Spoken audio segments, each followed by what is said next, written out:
With the August 28th primary coming up, WEFS hosted its first candidate forum with Florida Today and the League of Women Voters, featuring school board candidates. We discussed arming school employees, teacher raises, and overcrowding issues. Welcome to I Am Brevard. I'm Isadora Rangel. This week, I sat down with Florida Today education reporter Caroline Glenn to analyze what the candidates said and where they stand on the issues. We also discussed who the new Brevard School Superintendent is and how Brevard has managed to stay an A-grade district. Caroline, thanks for being on the show. Thanks for having me. Again, probably like the third time you've been here. Can't get rid of me. So let's begin with the recent forum that Florida Today and Eastern Florida State College and the League of Women Voters hosted with school board candidates. We had 3 districts, 1, 2, and 5. You covered that forum. What were the highlights? And I want to start with the question I asked on whether the candidates would support bringing back the Marshall program to arm school employees. What were the main highlights there? The main highlights there were that Charles Parker from District 2 and Katie Campbell from District 5 both said that they would support bringing back that program. That's definitely going to be a very important issue when people go to the polls in the primary, so I'm really glad that you asked it. As we know, the school board voted to postpone indefinitely that program. It was a 3-2 vote, which could mean that maybe the 2 remaining school board members are open to bringing it back. So if certain people get elected to the school board, there may be a chance that the school district could proceed with the STOMP program. They would need 3 people to put it back on the agenda. And so perhaps if Charles Parker is added to District 2 or Katie Campbell wins Andy Ziegler's seat, maybe the school board will have the 3 votes they need to bring back the STOMP program. And Charles Parker is the only one who's running for an open seat, which probably increases his likelihood of winning. We only had one incumbent participate in the forum. That was Misty Belford, and she was very straightforward that she would not bring it back. So obviously it seems like the balance might be up to the race in Andy Ziegler's district to determine, and the other district to determine whether they bring it back. Do you see that ever coming back though? I think I do. I think the one problem though is obviously in lieu of this STOMP Guardian program, the current school board approved a plan to hire security specialists, security guards. They're armed people who are hired by the school district. They have to have backgrounds in military or law enforcement. They go through the 176 hours of training. So my question would be, if you've already started the process of hiring these people, which we have, and they're put in place at schools, you know, say that you've got enough board members now to bring back the STOMP Guardian program, do you just go and fire all those people? Yeah. Is this another layer? That would be my question, is what is the logistical plan? And obviously SROs is also still the end goal. So I'm not sure if school board members, do they want SROs, security guards, and armed volunteers in the schools? Do they want all 3? Or would they keep going with this temporary plan of security guards while they got to SROs? That's the only question I would have. But I do think that, you know, as we saw, I think it's safe to say the community is fairly split over whether or not they want to arm school employees. And some of these candidates, they're very one way or the other. You know, it's a very cut and dry issue of, yes, I would bring it back, or no, I would never bring it back and I don't like the program. Yeah, and so the other question I asked was teacher raises. And what were the main highlights there? What jumped to your attention? Well, I think that, you know, everyone recognizes that it's a problem. They realize that there's inequitable pay in the district. You know, the main problem, I think David Meter hit it well, that the starting salary isn't necessarily the problem. Of course, it's low. You know, we all believe teachers should. It's what, in the 40s? It's like 39, 40 for a first-year teacher. The problem comes in that if you've been teaching in the school district for 10, 20 years, you're not making much more. And that's because the pay scale, the way teacher pay is done in this state, in this district, has changed a lot over the years. So I was interested to hear a lot of the candidates. I think David Meter, and I also believe Charles Parker, mentioned that there needs to be a new pay scale. And maybe that would help solve some things instead of raises every single year. It's kind of one of those questions, though, where, you know, no one's going to say that, no, I don't believe in teacher raises. A lot of people said, you know, I need to go through the budget and I believe there's room to cut. But, you know, we've heard that before, and Yeah. projects do come up. Last year we saw 14 new projects funded. A lot of people mentioned that they should sit down with the union before they do the rest of their budget, like maybe get the raises totally settled. I think that's a good idea in theory, but I'm not sure if that fits the timeline of how you have to approve everything. But everyone except for Dean Paterakis seemed very open to working with the union. They all seem to have a good relationship with the union. Paterakis said he thinks that the union is self-fulfilling and doesn't do anything. So if he were elected, it would be interesting to see how his team would negotiate with them. He has run for office 3 times and hasn't won and is known as a gadfly. Seems to me that chances of him winning are very slim. The one thing that jumped to mind, I think one of the candidates said, well, we need to go through the budget and see if there's money. That's an answer I hear every time someone is running is running in a race for the first time, and once they get elected, it's a completely different reality because they see, oh my gosh, the money is already being allocated for something, so you're basically choosing winners and losers in that budget. In your view, I mean, you're obviously not a budget expert, but in your reporting, is there extra money just laying around that we can use for teacher raises? There's not extra money laying around. There's money there if you want to cut something. Like I said, last year the district approved quite a few new projects. I think I reported it was $14 million in new projects. So maybe there could be more money for teacher raises if you decided not to do. By the armored cars, which I mean has been so controversial. Yeah, if you decided not to do that, if you decided not to reopen South Lake Elementary, if you decided not to bring back corridor busing for choice schools, hire early literacy coaches. I think that when people say I want to go through the budget, they think it's this, you know, like one page, here's all the money. No, it's so many pages. It's written in this language you cannot even understand. I, as an education reporter, struggle with it. Even board members struggle with it. Basically, the only person who understands it is the chief financial officer. Education funding is very difficult, and there are so many pots of money coming from the state, coming from federal, coming from local levels, and there are. We were talking earlier about how a lot of people are just thinking kind of in terms of post-Parkland about things like school security and mental health. There are so many things that go into a school district. You know, there's textbooks, there's curriculum, there's principals, there's facilities, there's air conditioning. There's a lot of little things that I think a new candidate might not be aware of that their job would include. And one of the options that the board sort of toyed with was raising taxes, or in particular property tax, because a sales tax you cannot use for teacher raises, I believe. Did any candidates support that? I remember Kelly Demerol, who's running in District 5 against Andy Ziegler, and that's Southern Brevard. She seems to be one of the ones who said that she would be open to asking voters for that. Any other candidates said that they would contemplate that? Yeah, Kelly Demerol said that she's open to putting it before the voters, letting them decide. Misty Belford, in line with what she said before, she was actually the only current school board member who wanted to put a tax out to voters. A lot of other people, David Meter, Katie Campbell, said that they want to look at the budget first. They think there's other areas of the budget that can be cut and they wouldn't want to go to voters first. Cheryl McDougall said she would be in favor of putting the option out to voters. And I believe Charles Parker said he thought there were cuts. So it was kind of that balance. Let's see what happens. Yeah.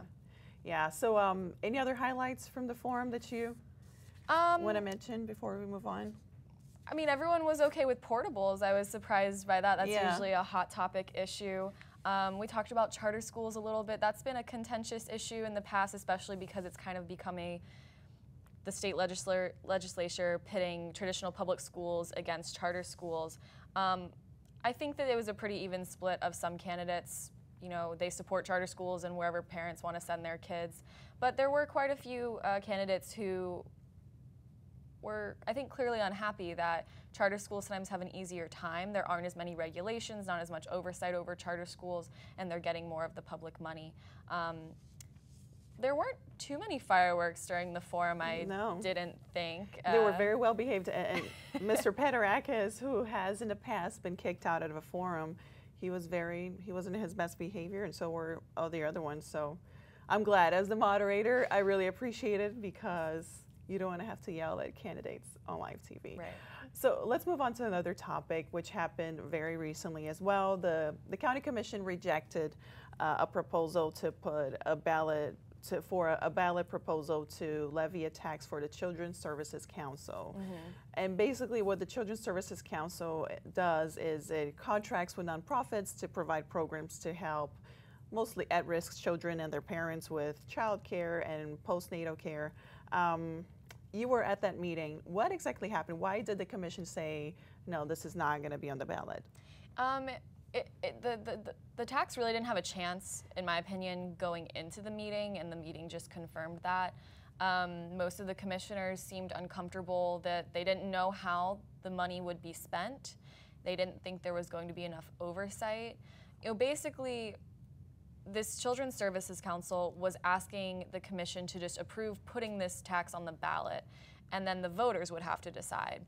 So a huge part of the meeting was kind of debating, is the commission voting to raise taxes, or are they just giving voters the option? Because they don't want to be on the record being the ones who raise taxes. I think there's a lot of politics that They're goes all into conservative that. Republicans. 2 of them are up for re-election this year. One of them, Kurt Smith, is in a very fierce battle against his opponent. So I think that was on their minds. Before the meeting, John Tobias and Kurt Smith had told Florida Today they would absolutely not be voting for this. And then at the meeting, Christina Zanardi and Rita Pritchett basically both said the same thing. They likened it to taxation without representation. They felt that because the Children's Services Council isn't, they're elected officials, but it's not an elected body, you know, they're appointed. They felt that, you know, if the council misspends the money, that there's no way to vote these people out, and the commission then won't have any control over the money. And keep in mind, this would have been a tax for 12 years. It would have raised over $100 million. It would have increased property taxes, and for the average homeowner, that would have been about $66 more a year. But I was surprised there were people on both sides of the aisle who came to this meeting to speak who were totally against a tax being put on the ballot, and people who saw a lot of value in it. Yeah, I think the supporters of the Children's Services Council, they made 2 mistakes. First, they started campaigning on this way too late. It wasn't until recently that they came to us here at Florida Today, and they should have done, you know, their legwork beforehand in terms of gathering support in the community. The second one is what the commissioners brought up themselves, is that there was very little detail in exactly what programs the money would be paying for. And I understand that the council was going to start working on that if the ballot proposal was approved. But I think they approached it way too late, and maybe they thought this was their only chance, and I think perhaps they could have waited. But a lot of commissioners said that instead of coming to the commission, they should have gone and gotten the required petition signatures to just automatically get it on the ballot, because then it wouldn't have needed the commission's approval, and that would have demonstrated that they have the support of the community. But you're right, I attended a council meeting before the commission meeting, and you know, this was like 2 weeks before they were going to go before the commission, and they were still trying to decide, well, do we want to lay out how we're going to spend every single dollar? You know, here are the specific agencies, here are the specific projects. Or what they wound up doing, do we just want to say these are our 4 main focus areas? Like you said, it was, you know, postnatal care, delinquency prevention, child care quality, things like that. And in the end, it sounded like the commissioners, they wanted to know where every single dollar was going to go. Yeah, especially in a county like Brevard, you really have to have all your bullet points and your PowerPoint presentations ready to go. I mean, I mean, if we were in Broward County, let's say, maybe they wouldn't have to do so much work. So let's move on to the new superintendent, Mark Mullins. The incoming, Desmond Blackburn, still is officially the super. One of the things that I think might have been a little controversial was the fact that Mullins got a raise before he actually took the job. Can you explain the board's reasoning there? Well, yeah, I saw, I believe it was Bill Mick. I think Bill Mick wrote a column. Maybe that's where it's coming from. So basically, Dr. Mullins' contract is written a little bit differently than Dr. Blackburn's was. Dr. Blackburn's contract said, you know, this is his base salary, and that he was eligible for raises. He would get the same raises as basically principals. You know, if principals got a 5% raise, he got a 5% raise. If they didn't get a raise, neither did he. Mullins' contract says that, but it also says that he is eligible for an annual recurring $2,000 bonus if he has a certain certification through the Superintendent's Association, as well as he's eligible for another annual recurring raise between, I think it was $3,000 and $7,500 if he has this other certification through the same association. So they've kind of built incentives in there. You know, so I guess Bill Mick has a point. If he goes and gets those 2 certifications, you know, at most that's what, you know, almost $10,000 more he could be making a year. His base salary right now is 200 and it's been a while since I wrote the story. Over 200. We'll go 220,500, I think. Yeah. So that is quite different from Dr. Blackburn's, but in my opinion, they're trying to keep a superintendent. I think that the school board is sick of replacing superintendents. They loved Dr. Blackburn. I think they're really bummed to see him go, and they want Dr. Mullins to stay. They want someone who's going to be here for the long haul. And I mean, Brevard is one of the best districts to be a superintendent. You're one of the top 10 best paid superintendents in the state, but there's still 9 people ahead of you. So, and it is one of the largest districts. I mean, if you're thinking about a place where you can like make a name for yourself, and then perhaps if you ever want to move to an even larger district. An interesting factoid is that someone told me the other day that at least in recent history, Brevard has always been a superintendent's first superintendent job. That we've never had like a veteran you know, this is the stepping stone where people go on to other jobs, as we saw with Dr. Blackburn. Dr. Bingley went on to Plano, Texas. Yeah, but Mullins has been here for a long decades, and we all hope that he stays. So what are kind of the top 3 issues that he's going to have to deal with? Well, I do think that teacher pay is going to be a big one. I think dealing with the union, which, I mean, you got to be a really good negotiator, right? Especially after this year's very contentious negotiations. Yeah, there's some healing to do after this year. We saw that the teachers union organized pickets outside the school board offices. They, you know, blitzed school board meetings. You know, had, you know, dozens of people signed up to speak at public comment. They like to wear their red shirts to the meetings. They even campaigned kind of a protest, if you will, where they only worked their contracted, you know, obligated hours. So there is going to be some healing to do there, and coming off of 2 years in a row where they got less than 2% raises, you know, maybe this is the year that they get something more than that. Dr. Mullins is very experienced in negotiating contracts. You know, as chief operations officer, he oversaw food services, security, you know, hiring principals, things like that. So it'll be interesting if he can bring those, you know, skills. Yeah, and everything I've heard about him has been pretty positive. We, State Representative Randy Fine did write a letter to the school board asking them to revisit his appointment, but I think he's pretty much alone in his feelings for the new superintendent. What have you heard from teachers and the union? Well, I was going to say I really haven't heard anything else that's negative until last night. Dean Paterakis had a few choice words about Dr. Mullins. I believe he called him a good old boy. He said he does not care about children, which you can take that either way you want. The only fact I'll say is that Dr. Mullins has worked in a school district since 1994, so maybe he does care about children. But it seems he has some enemies, but he seems to be very well connected in the community. He's been a part of United Way, Take Stock in Children, the South Brevard NAACP. I actually, after we ran that column, I got a couple letters from supporters, you know, who just wanted to voice their support. But the school board in no way is going to be backpedaling on that decision to hire Dr. Mullins. I think I wrote from the beginning he was the clear choice, and I think that the school board values Randy Fine's opinion, but they're sticking with their decision. Yeah, which is good. They shouldn't do whatever a state representative says. I mean, there's a reason why we have different levels of government. You mentioned the security specialists that the board has decided to hire. They're basically civilians, security guards who are going to be trained and armed. What is the status of hiring all these over 20 people, I believe? So I've checked in recently, and they're in the interview process. They need about 28 of these specialists. I've heard that they're interviewing between 40 and 65 people.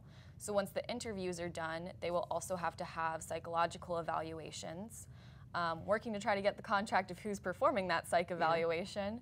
Then once those people have been chosen, they will go through the 5 weeks of training, the 176 hours of training with the Brevard Sheriff's Office. I've heard that they will be paid during that 5 weeks of training, but their actual hiring as a specialist is contingent on do they make it through that training. So when I last talked to Sheriff Wayne Ivey, he thought that all the specialists would be in place by the end of August. I don't think that's the case. I think we're probably looking at more of September because interviews aren't even done yet and the training is 5 weeks and it's almost the start of school. Yeah. So I think maybe at best September these security specialists will be in place at the elementary schools that don't have SROs. And what happens in an interim before they In the interim, the sheriff's office and city police departments are kind of, you know, filling in where they can. I've heard that, you know, if there's an SRO at a neighboring school, they pop into other schools. Off-duty officers pop into schools when they can. But in the meantime, there is not dedicated security. There's not a full-time person at all of the schools. Good. And let's talk about a recent story you did, which is about Brevard keeping its A grade. Mm-hmm. Can you explain the process of grading school districts and why are we doing so well? What are the things that we're doing that are right? Well, so it's all based off of testing, which makes it a little bit difficult because state mandated tests are a little bit polarizing. It's what we use to measure schools and districts, but at the same time, a lot of educators don't believe that they tell the full story. You know, a lot of districts have been trying to get these state tests repealed, but it's all based off of that. It's based off of, you know, the reading and language arts, the math, the science, the history, or social studies tests, how well do students do on them. For high schools, it's also based on graduation rates, college readiness, things like that. So we are an A district for the second year in a row. Someone brought up an interesting point, though. Current school board chairman John Craig brought up that not a single district went down a grade. And then the next sentence out of his mouth was, it's an election year. So again, sometimes we have to look at these grades with a grain of salt. It's really great that Brevard is an A district. And overall, a lot of this, but you know, someone also commented on one of my articles wondering, how can it be an A district if only like 30% of the schools themselves were A's?